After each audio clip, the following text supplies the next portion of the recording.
Generations Church exists to glorify God in our community, to make disciples of Jesus, and to multiply churches so that the next generation is equipped to glorify God better than we did.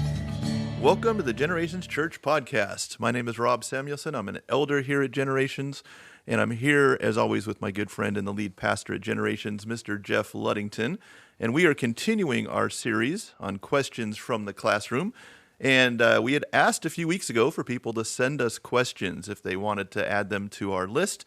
And we got a question from a loyal listener who wants to remain anonymous, so we will make sure that happens. But here's the question. Shout out to beep. We'll just beep out the name. There you go. There you go. So here's the question. A great question, very timely. If a Christian gets vaccinated, does that mean they don't trust in God's sovereignty to protect them? It's a great question, very timely, but just to clarify here, our response is focused on the idea if a Christian wants to get vaccinated, does that show that they don't trust in God's sovereignty? It's not about whether you should or shouldn't get vaccinated. Yeah. So let me put up two kinds of people that can hear that need to hear this, maybe is the way to say it. So if you're an anti-vaxxer because you think it means you are not trusting God if you get vaccinated, then this is for you. Not because you have a religious reason otherwise or a medical reason. That's different, right? And if you are desiring a vaccine to be vaccinated and you're wondering wondering whether or not this means you lack faith, trust in God if you get vaccinated. So that's the edges. This isn't a vaccines are right or wrong. I'm sure it'll drift into that a little bit, but that's not what it's about. So that's good clarity. Now, last week, Rob, you let me fly solo. In fact, you encouraged me to do so, and it was a phenomenal success from what I can tell. So let's see. Now, I've given you a little responsibility this week to pick out passages. I mean, I'm letting you spread your wings and fly here. So we're going to see how this went. So with the vaccine question, can you get vaccinated or does it mean you lack faith? However, you said that very smooth and smartly earlier. What passage have you picked out for us today? Well, actually, I was talking about this with a colleague at school, and she brought up this verse, and I thought, wait. I gave you one job, and you farmed it out? I did. You asked another. All right. Good leadership right there. Come on. So, yeah, I like to call this passage the snake on a stick. Oh, sounds like dinner. It does, doesn't All right. it? So Numbers 21, 4 through 9. From Mount Hor they sent out by the way of the Red Sea. What mountain? Mount Hor. Sorry, man. You keep giving me these. No, I actually picked this one, so you I can't. can't blame me for this one. Yeah. So they set out by the way of the Red Sea to go around the land of Edom, and the people became impatient on the way.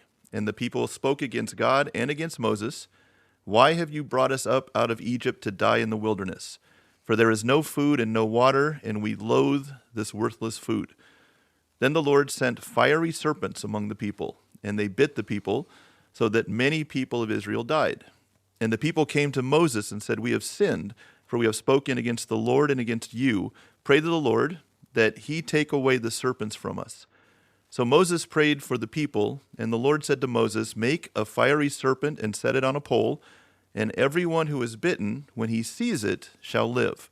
So Moses made a bronze serpent and set it on a pole, and if a serpent bit anyone, he would look at the bronze serpent and live. So I picked that passage. Again, I recommended by a friend. I did. But so my question is, does this verse give us any guidance as to the lack of faith issue when it comes to vaccines? So good. So I love this passage. It's one, and we're not going to get to this point, but if you're listening, this is a great foreshadowing of Christ on the cross. And I hope we get a chance to talk about that on a future time. But first off, the people are sinful already, which is true of us too, right? Us in our modern day setting where COVID is a reality and everything else. I mean, in fact, if I could just say this, so I didn't sin and cause COVID and you didn't sin and cause COVID. It's not a 1-for-1, but the reality that we have COVID or the reality that we have cancer or, drunk driving accidents, it now that's, you could make a 1-for-1 argument with drunk driving, but sin in the world, that we live in a broken world, is the result, sin in the world is the cause, or because we sinned and disobeyed God, death is a reality. And so it's important to start out with the idea that death is a reality that is caused by sin. But it's not necessarily my sin that causes this thing. It's not a one-for-one, you say a curse word, therefore your kid is blind. I mean, it's not that, right? But the people are sinful already. They live in a sinful world. That means they're all going to die.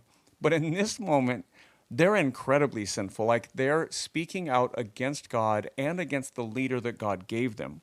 So he sends these little fire-breathing dragons, fiery serpents. So Rob and I were wondering, does that mean fiery, like when they bite you, it burns, or are these little fire-breathing dragons? So I'm going with fire-breathing dragons just for fun. So the Lord sent fiery serpents among the people and killed them, right? So they're sinful already. It's not their lack of faith, for sure. That's the issue. It's their lack of faith in God in general. But then they have this plague among them, which is relevant to like COVID among us, kind of, right? But they go then to Moses. Hey, Moses, ask God to make this stop. So they're not abundantly faithful to begin with. But they do go to Moses kind of like to a doctor. Like, they go to a human source of solution, if you will. God tells Moses to do this thing where he creates a bronze version of this serpent, puts it up on a post. Then when the people look to it, then they will be healed. So those that don't do that die, and those that do that get well. And so there's a relevance here to medicine, right? God has given us people in our lives who will help provide solutions, some natural or synthetic remedies. And we'll talk about that in a little bit in another passage you chose. But they don't go immediately to God. So they're not good examples of faith or not faith. But what I would say about God's sovereignty, God's sovereign. God is going to do what God is going to do. Our choices don't really impact that. Now, we can live in faith. They're not doing that in the beginning, but then God provides a solution, and those that look to the solution in faith do live. And so you could make a parallel to vaccines today. We have doctors and people, and this becomes a really slippery slope argument. Like, okay, if I have a headache, am I lacking faith if I take Tylenol? Or if I have cancer, right? Like this was your example when we were talking earlier. If you have cancer and you go to chemo, does that mean you lack faith? So I don't think that faith, God's sovereignty, not trusting in the system, the things that God has given us, I don't think that's the conversation that's being had here. Right. I think that, again, that passage gives us some ideas on the fact that God does use other things. Sure. Right? He doesn't just say, I'm going to heal you. There are times, we talked a little bit about Passover and just the idea that you had to put the blood on the door frame. You couldn't just say, I'm going to ignore what God says in this. And it was anyone who did that, right? Israelite or not. The call was, anybody who does this will be fine. In fact, earlier in an earlier plague, there are some Egyptians that heed the warning of, I think it might be the hailstones or something like that, and they go inside, they don't die either. So there's this opportunity to take I'm just going to switch to remedies or solutions that God provides. And there's no reason to think that God doesn't provide medicine or doctors or other things. And that if we do that, it's not a reflection of our faith, it's using the resources God has given us. I was thinking about this when we were talking about earlier. I just had a friend of mine, he actually leads Acts 29. Come here. You and I were recording on a Sunday afternoon. It was a rare time. We typically do this on Thursdays. It comes out on Tuesday. We're here on a Sunday, but I had scheduled him coming and picking up a donation that Generations was making to Acts 29. So he comes here after preaching at another church. Now, the part where this is relevant, he had been preaching a few weeks in a row for this other pastor who was a kind of a COVID denier, kind of no mask, no vaccine, no nothing. And he was preaching from him because this guy got deathly ill from COVID. Now, God's sovereign. Okay, and as far as I know, by the way, the pastor lived and is doing better now. But he had a very, very severe case of COVID. Now, God's sovereignty didn't change, right? God is still God. COVID is still COVID, right? The only thing that changed in that story is probably how that pastor feels about COVID. He probably feels very different today when it almost took his life, right? So God's sovereignty is not in jeopardy here. And God provides alternatives or options for us, doctors, things like that, vitamins, whatever you want to do, right? But our faith in God is separate. I think that our faith in God is not tied to how we pursue health. Great. All right, so here's the second passage I picked. right. Now, this one I picked out. Didn't delegate this one. This one's not going to be as good. This is the first one that came to my mind in this question was Matthew 4, 5 through 7, talking about Jesus. Then the devil took him to the holy city and set him on the pinnacle of the temple and said to him, "If you are the Son of God, throw yourself down, for it is written, he will command his angels concerning you, and on their hands they will bear you up, lest you strike your foot against a stone." Jesus said to him, "Again it is written, you shall not put the Lord your God to the test." All right. So I gave you one job. Pick out passages and sound silky smooth. I guess that's 2 jobs. The first one you farm out, and now I have no idea where you're going. So what does Jesus and the devil have to do with the vaccines? Are you saying that vaccines are satanic?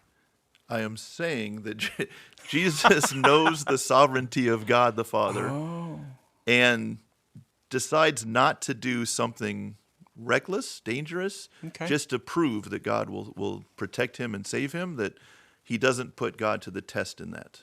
Okay, that's actually much smarter than I thought it was. Okay, so Jesus... Let me write that down. You said that. That is, it's recorded. We won't edit this out. Rob said something smart. I'm going to say it again. I'll enforce my comment. He said something smart. Okay, so here's the deal. So Jesus knows better than anyone, I'm sure, about the sovereignty of God, right? Jesus knows, Jesus is God, so he knows the sovereignty of God. And yet, so let me do a little math here, a little verbal math. So Jesus knows God is sovereign.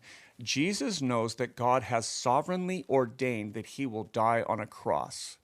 So Jesus could theoretically throw himself off a mountain knowing he can't die because God has ordained that he will die on a cross. Okay, all that would be true theoretically, and yet he doesn't take that risk. And I think that's a great parallel to us. So I still know God is sovereign, and I asked you if I could say this earlier. You and I both got vaccinated, right? And so I'm vaccinated, you're vaccinated, and yet we never doubted God's sovereignty. I believe God is sovereignty, but I'm not going to run naked down the middle of a freeway, right? And I don't know what me not being dressed has anything to do with anything, but you get the point, right? I still don't, lick the, doorknob where there's germs. I don't, because God is sovereign. I still act safe. Like I still put on a seatbelt. You go to the doctor, you get, checked out, you get your health exams. God's sovereignty isn't a release from our doing right things. Same idea, God is sovereign doesn't mean I'm going to go drive drunk. I mean, like, whatever the extreme examples are, sovereignty is an excuse for us to not do what is right, what is safe, what is healthy. Does that make sense? Is that coming out right? Minus the run naked down the freeway part? Yeah, it's a mental picture that I'm going to have trouble ignoring the rest of this podcast. This is why we do a podcast and not video, there for sure, there right? We go. All right, so what else you got, man? Anything else? So that was a good one. I like that one. That was a bit of a curveball. Really good. So last one, this is from 1 Timothy 5:22 and 23. Okay.